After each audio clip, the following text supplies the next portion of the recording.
សូមទៀនជ្រាបសូមជ្រាបថ្ងៃនេះជាថ្ងៃអ្នកខាត់រឹកល្អជាមង្គលល្អជាពេលភ្លឺស្វាងល្អពេលមានអរុណរះល្អថ្ងៃប្រហោះ11រោចរនោចខែអាសត់ឆ្នាំថោះបញ្ញស័កពុទ្ធសករាជ2567ព្រះវស្សាត្រូវនៅថ្ងៃទី9ខែវិច្ឆិកាឆ្នាំ2023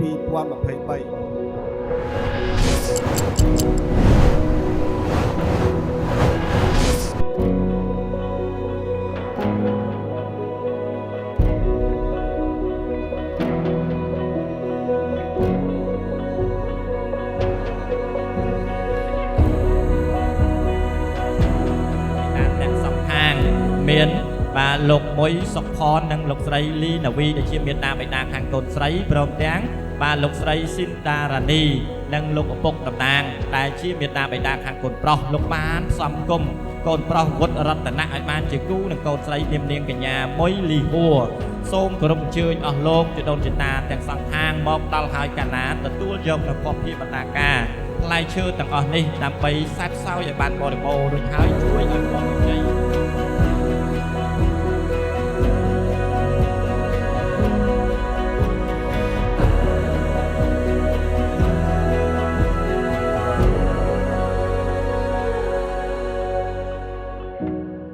ទាំងពីរឲ្យជួបតែសេចក្តីសុខនៃចម្រើនរកស៊ីឲ្យមានឲ្យស្រឡាញ់គ្នាដល់ចាស់ព្រឹកចាស់ព្រេងប្រាថ្នាអ្វីបានដូចក្តីប្រាថ្នាណាឲ្យសុខសប្បាយរហូតរកស៊ីឲ្យមានណាចាសូមអរគុណ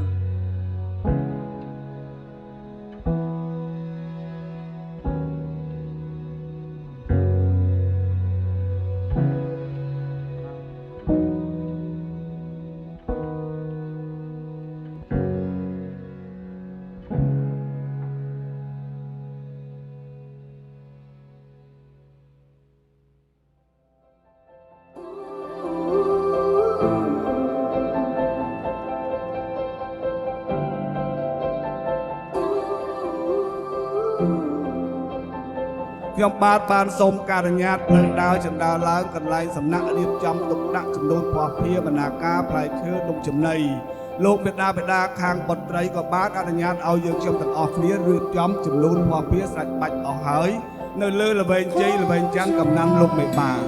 នៅចំពោះមុខលោកមេបាមានសពគ្រប់ភ័ព្វភាបណ្ណាការផ្លែឈើនំចំណី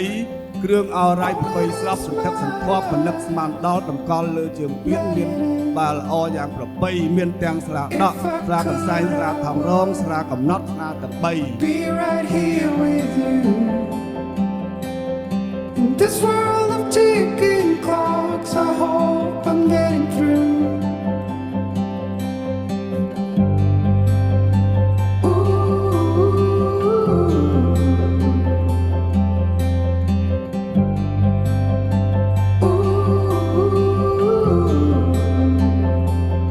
So close your eyes. Do you feel the same? Only thing that matters, without change.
បងខ្ញុំសូមគោរពថ្លែងអំណរគុណដល់ភ្ញៀវកិត្តិយសទាំងអស់ដែលបានចំណាយពេលវេលាដ៏មានតម្លៃក្នុងការចូលរួមពិធីអាពាហ៍ពិពាហ៍ជាថ្ងៃដ៏អស្ចារ្យមួយសម្រាប់ខ្ញុំនិងក្រុមគ្រួសារខ្ញុំទាំងអស់គ្នា